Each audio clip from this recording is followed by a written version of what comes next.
नमस्कार विद्यार्थी मित्रांनो, सर्वांचं स्वागत आहे आपल्या MPC टाइम्स या यूट्यूब चॅनलमध्ये. तर आजचा आपला व्हिडिओ सेशनचा जो विषय आहे तो अतिशय महत्त्वाचा विषय आहे. लक्षात घ्या, नोव्हेंबर 2023 ते फेब्रुवारी 2024 अजिबात वाया घालवू नका, नाहीतर MPC 2024 मधून कोणतीही परीक्षा पास नाही होऊ शकणार. ठीक आहे, तर याचे काही रिझन्स आहेत, काही कारणं आहेत की असं कशासाठी मी म्हणतोय. तर व्यवस्थित केअरफुली बघा. जर तुम्हाला 2024 मध्ये परीक्षा द्यायची असेल, भले तुम्ही राज्यसेवा द्या नाहीतर कंबाईनची परीक्षा तुम्ही द्या. जर तुम्हाला एक्झाम जर क्रॅक करायची असेल, प्रॅक्टिस पूर्व परीक्षा जरी क्रॅक करायची असेल, तर नोव्हेंबर 2023 ते फेब्रुवारी 2024 हे जे काही पिरियड आहे, हा जो वेळ आहे, हा तुम्ही अजिबात इथून पुढे वाया घालवू शकणार नाही. जर तुम्ही वाया घालवला तर तुम्हाला लेणे की देणे पडतील 2024ला. पुन्हा तुम्ही कन्फ्यूज होणार, पुन्हा गोंधळलेल्या अवस्थेमध्ये राहणार, पुन्हा आहे तसं 2024चं वर्ष जे आहे, संधी जी आहे ती तुमच्या हातामधून जाऊ शकते. त्याच्यामुळे मी असं का म्हणतोय, तर हा व्हिडिओ शेवटपर्यंत तुम्ही नक्कीच बघा आणि हे इम्प्लिमेंट करण्याचा 100% सर्वांनी प्रयत्न जो आहे तो करायचा आहे. तर बघा, पहिली गोष्ट म्हणजे हा एक शांततेचा काळ आहे आपल्यासाठी. कारण का, राज्यसेवेची पूर्वपरीक्षा जी आहे ती 28 एप्रिलला आहे आणि कंबाईनची पूर्वपरीक्षा जी आहे ती 16 जूनला आहे. तर बरेच विद्यार्थी आता काय विचार करत असतील की बाबा अजून एक्झाम लांब आहे, तर एक एक दिवस हातातून गेला तरी काही प्रॉब्लेम नाही, निवांत असतील, सुस्तीमध्ये पडलेले असतील. आणि जे आत्ता निवांत आणि आळशीपणा करत आहेत, लक्षात घ्या, आणि जे दिवस वाया नुसते घालवत आहेत, नुसता विचार करण्यामध्ये एक एक दिवस जे वाया घालवत आहेत, त्यांना MPC 2024 मधून अजिबात पोस्ट मिळणार नाही, हे तुम्हाला मी आत्ता सांगतो. त्याच्यामुळे ह्या शांततेच्या काळाचा जो कोणी पुरेपूर फायदा करून घेईल MPC 2024 साठी, त्यांना निश्चितच यश मिळाल्याशिवाय राहणार नाही. त्याच्यामुळे या शांततेच्या पिरियडला अजिबात तुम्ही गाफील राहू नका. त्याच्यामुळं प्रिपरेशन जे आहे, तुम्हाला स्टडी टार्गेट मिळाल्यानंतर, एकदा तुम्हाला स्टडी टार्गेट मिळाले की सगळे सोशल मीडिया कट ऑफ करायचे, जाऊन तुमच्या अभ्यासाच्या रूम मध्ये बसा, लायब्ररीमध्ये बसा, जिथे तुम्ही अभ्यास करता तिथे जाऊन बसा. पण दिवसाचा वेळ हा अभ्यास करण्यामध्येच तुम्हाला घालवायचा आहे आणि शांततेच्या पिरियडमध्ये जास्तीत जास्त अभ्यास कसा होईल हेच तुम्हाला बघायचं आहे. जास्तीत जास्त अभ्यासक्रम फेब्रुवारी एंडिंग पर्यंत सर्वांनी पूर्ण करण्याचा प्रयत्न करा. नंतर काय होतं की नंतर एकदम तोंडावरती आल्यानंतर ना तुम्ही व्यवस्थित पुस्तक वाचलेलं असतं कोणतंही, ना कुठल्याही चॅप्टरच्या व्यवस्थित नोट्स बनवलेल्या असतात, ना काही करंट अफेअर्स प्रिपेअर केलेलं असतं, नाही मॅथ्स रिजनिंग सोडवलेलं असतं, आणि एकदम भले तुमच्यामध्ये किती कॅपॅसिटी असू दे, तुम्हाला मग ती एकदम बर्डन वाटायला लागतं, प्रेशर यायला लागतं. त्याच्यामुळे तुमच्या परीक्षा निघत नाहीत. त्याच्यामुळं जिथं वेळ आपल्याला मिळालेला असतोय ना, तर त्या वेळेचा सदुपयोग करून घ्या. जे कोणी टॉपर्स MPSC मध्ये बनतायत, ज्यांनी कुणी पोस्ट काढलेले आहेत, त्यांनी एक वर्षभर व्यवस्थित कन्सिस्टंटली अभ्यास केलेला असतो. त्यावेळी ते कुठेतरी तिथे पोहोचलेले असतात. नुसता विचार करून कोणालाही पोस्ट मिळणार नाही. त्यांनी वेळेचा पुरेपूर सदुपयोग करून घेतलेला असतो. ते सुद्धा आपल्यासारखेच असतात, लक्षात घ्यायचं. ठीक आहे, तर त्यांनी सुद्धा, ते सुद्धा तुमच्यासारखेच आहेत. ते वेगळं काय करतायत, जे तुमच्याकडे पुस्तक आहेत ते सुद्धा त्यांच्याकडेच पुस्तक आहेत. फक्त त्यांनी वेळेचा सदुपयोग चांगल्या पद्धतीने केलेला असतो. त्यांना माहित असतं की आपल्याला दिवसभरामध्ये काय वाचायचं आहे, कुठलेही MCQ ची प्रॅक्टिस आपल्याला करायची आहे, कुठला आपला विषय वीक आहे, सगळं त्यांनी नियोजन केलेलं असतं आणि ते इम्प्लिमेंट करतात. नुसतं नियोजन करून थांबत नाहीत, तर ते एक्झिक्युशन सुद्धा करतात, त्याचं इम्प्लिमेंटेशन सुद्धा करतात. आणि तुम्ही काय करताय, नुसतं रील्स बघत बसता, फॉरवर्ड करत राहता, फेसबुकवरती वेळ घालवताय, व्हॉट्सअपला वेळ घालवताय, काही गरज पडलेली नाही. एक वर्ष रिलॅक्स मध्ये आहे तुमच्याकडं, वेळेचा सदुपयोग चांगल्या पद्धतीने करून घ्या. ह्या शांततेच्या काळाचा जास्तीत जास्त सर्वांनी उपयोग करून घ्या. ठीक आहे, निश्चितच तुम्हाला 2024 मध्ये यश जे आहे ते मिळून जाईल. दुसरं म्हणजे आपलं डोकं शांत असतं, कारण एकतरी बर्डन नाही आपल्यावरती आता काही, कारण एक्झाम थोडीशी लांब आहे, म्हणजे 28 एप्रिल एक्झाम आहे. एक्झाम लांब आहे म्हणून डोकं शांत आहे, पण शांत डोक्याने अभ्यास करायचा आपल्याला, नुसता विचार करत दिवस घालवायचा नाही. ठीक आहे, नाही पडलाय बेडवरती, नुसता रील्स बघतोय, हे करतोय, ते करतोय, विचार करतोय, पोस्ट मिळाला असेल तसं होईल, अरे नुसते स्वप्न बघून पूर्ण होत नाहीत बाबा. त्यासाठी कृती जी असेल ही तुम्हाला करावीच लागणार आहे, अभ्यास हा करावाच लागणार आहे. त्याच्यामुळे शांततेचा काळ आहे, डोकं शांत ठेवून प्लॅनिंग करा, नियोजन करा आणि एक्झिक्युशन करायला सुरुवात करा आतापासूनच. नंतर कुणीही तुम्हाला या गोष्टी सांगत बसत नाही. एक्झाम जर तोंडावरती आली ना, तुम्हाला काही सुद्धा करणार नाही. एक एक दिवस असाच वाटायला लागेल की पुन्हा प्रेशर यायला सुरुवात होईल, पुन्हा तुमच्या मनामध्ये निगेटिव्ह विचार यायला सुरुवात होतील. त्याच्यामुळे आत्ताचा जो पिरियड आहे, व्यवस्थितरित्या त्याचं युटिलायझेशन करणं हे सर्वस्वी तुमच्या हातामध्ये आहे, लक्षात घ्या. पुढचा आहे म्हणजे आता तुमच्यावरती परीक्षेचा कुठलाही दबाव नाहीये. याचा अर्थ आपल्यावरती दबाव नाहीये असं समजून दिवस वाया घालवायचा नाही आपल्याला. ठीक आहे, जाऊ द्याचा दिवस, उद्या बघू, आता मूड नाहीये, थोड्या वेळाने अभ्यास करूया, अजून परीक्षा लांब आहे वगैरे असं तुमच्या मनामध्ये विचार येतात. त्या विचारांना कुठेतरी थांबवणं गरजेचं आहे. फेब्रुवारी एंडिंग पर्यंत आपल्याला सगळा अभ्यासक्रम संपवणं बऱ्यापैकी गरजेचं आहे. निदान ऍटलीस्ट 60-80% तरी अभ्यासक्रम तुमचा फेब्रुवारी एंडिंग पर्यंत संपवून घ्या. नंतर तुम्हाला जास्त अजिबात लोड राहणार नाही. जे कोणी राज्यसेवा आणि कंबाईन दोघांची एकत्रित तयारी करतात त्यांनी फेब्रुवारी मार्च एंडिंग पर्यंत सगळा अभ्यासक्रम तुमचा संपला पाहिजे. अशा पद्धतीने तुमची तयारी जी आहे ती तुम्ही आखली पाहिजे. यासाठी तुमचं नियोजन असलं पाहिजे. असं तुम्ही कधी विचार केलेला आहे का? नसाल विचार केलेला तर आत्तापासून विचार करायला सर्वांनी सुरुवात करा आणि इम्प्लिमेंटेशन करायला सुरुवात करा. परीक्षेचा भले तुमच्यावर दबाव नसेल पण अभ्यासाचा दबाव 100% आतापासून तुम्हाला घेतला पाहिजे. एकच गोष्ट लक्षात ठेवायची, शांततेच्या काळामध्ये जो चांगला नेट प्रॅक्टिस करणार आहे त्यांना फायनलच्या एक्झाम मध्ये काही सुद्धा प्रॉब्लेम येणार नाही.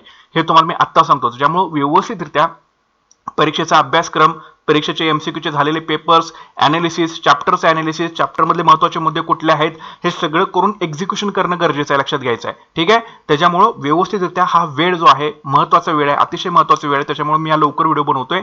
त्याच्यामुळे लवकरात लवकर जागे होऊन पटकन अभ्यासाला बसायचं आणि इम्प्लिमेंटेशन करून एखादी पोस्ट 2024 ला काढायची तुमचं सर्वांचं टार्गेट असलं पाहिजे. ओके, दुसरी गोष्ट आहे की अवघड विषयाची तयारी तुम्ही या शांततेच्या काळामध्ये करू शकताय, जे नोव्हेंबर आणि फेब्रुवारी एंडिंग पर्यंत आहे. समजा एखाद्याला इतिहास अवघड वाटतोय, एखाद्याला अर्थशास्त्र अवघड वाटतोय, एखाद्याला सामान्य विज्ञान अवघड वाटतोय, एखाद्याला गणित आणि बुद्धिमत्ता अवघड वाटतोय. अरे हाच का पिरियड असतो की ज्याच्यामध्ये तुमचे जे वीक दुवे असतील, जे कच्चे दुवे आहेत हे तुम्हाला पक्के करायचे आहेत, लक्षात ठेवा. आणि जे तुमचे पक्के विषय ते अजून पक्के तुम्हाला करत न्यायचं असतं.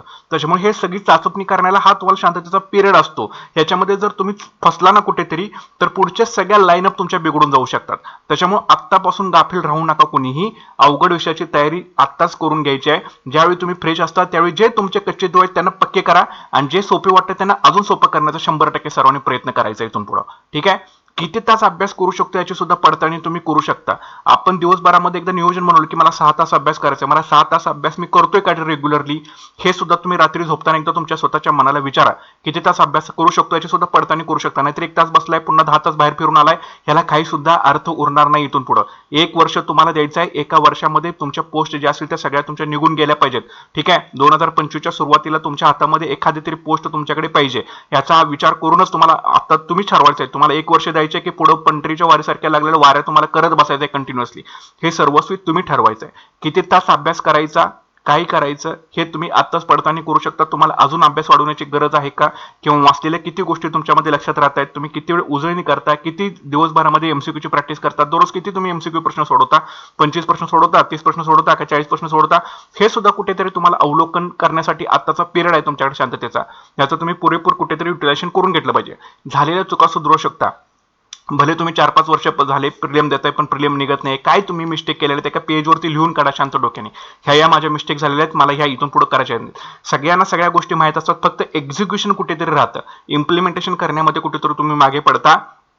त्याच्यामुळं सगळ्या ह्या प्रॉब्लेम्स तुमच्या जीवन आयुष्यामध्ये एमपीएससीच्या जर्नीमध्ये जे आहे ते होत आहेत. त्याच्यामुळे झालेल्या चुका सुधारून पुढे जाण्यासाठी नक्कीच तुम्ही प्रयत्नशील असलं पाहिजे. शांततेच्या काळामध्ये लक्षात घ्या, तुम्हाला नंतर कोणीही अडवू शकणार नाही. आणि ज्याची एकदा प्रिलिम निघायला सुरुवात होते त्याची कधीही प्रिलिम अडकत नाही. ठीक आहे, कारण त्याला कळलेलं असतं की आपण ह्या मिस्टेकमुळे आपली प्रिलिम निघून होती, आता माझी प्रिलिम निघाली की मला कळालं एक्झॅक्टली मला काय करायचं आहे. त्याच्यामुळे त्यांनी सुद्धा चुकांमधून सुधारूनच अभ्यास केलेला असतो. तुम्ही सुद्धा तेच करायचं आहे. चुकांमधून सुधारून पुढे जाण्यासाठी 100% सर्वांनी प्रयत्न जे आहेत ते इथून पुढे करायचे आहेत.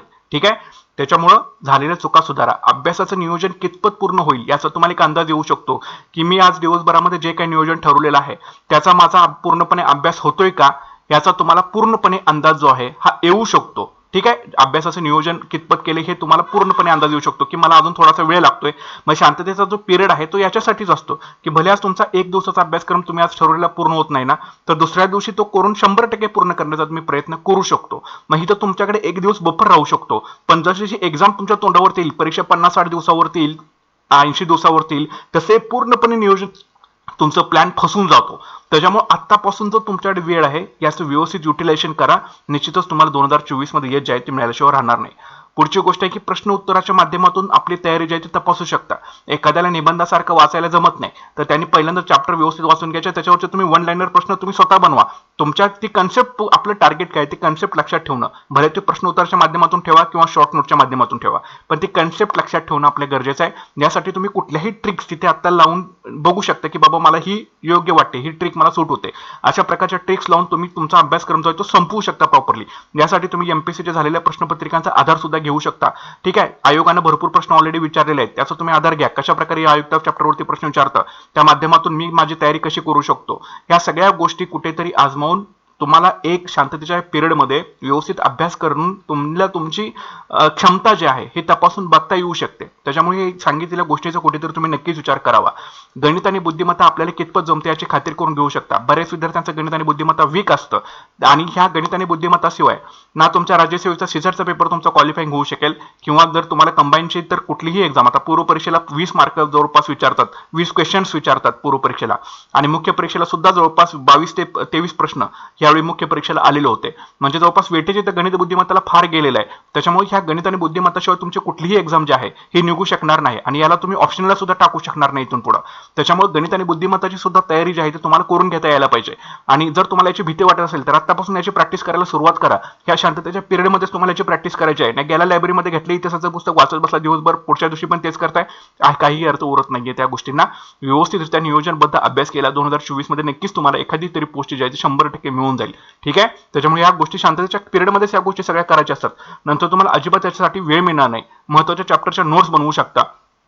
ठीक आहे, इकॉनॉमिक्स कर रचना असेल, सार्वजनिक वित्त असेल, ज्या गोष्टी वाचून तुम्हाला लक्षात राहत नाही ते एकदा लिहून काढा, त्याच्या चॅप्टरच्या नोट्स बनवा, त्याच्यावरचे PYQs प्रॅक्टिस करा.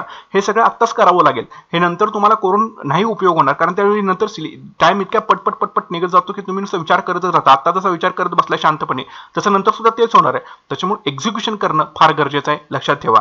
तरच तुम्हाला 2024ला जे आहे ते एखादी तरी पोस्ट जी आहे ती मिळून जाईल. थोडक्यात स्वतःच्या अभ्यासात सुधारण्यासाठी हा जो पिरियड आहे शांततेचा काळ, हाच तुम्हाला महत्त्वाचा ठरणार आहे. म्हणून तुम्हाला म्हटलं की नोव्हेंबर 2023 ते फेब्रुवारी 2024च्या एंडिंग पर्यंत जो कोणी वेळ वाया घालवेल त्याला MPSCच्या 2024 मधून पोस्ट मिळणार नाही. आणि जर तुम्हाला वेळ वाया घालवायचा नसेल तर या सांगितलेल्या सगळ्या ज्या मेथड्स असतील, हे जे पॉईंट्स असतील, याचा तुम्ही केअरफुली शांततेने कुठेतरी विचार करा आणि एक्झिक्युशन करण्यावरती भर द्या. आणि हेच जर तुम्ही फेब्रुवारी 2024 नंतर केलं तर सगळे उलटे फासे पडू शकतात. म्हणून लवकरात लवकर जागे व्हा आणि 2024ला पोस्ट सोडू नका. सर्वांना शुभेच्छा. Thanks for the watching guys and all the best.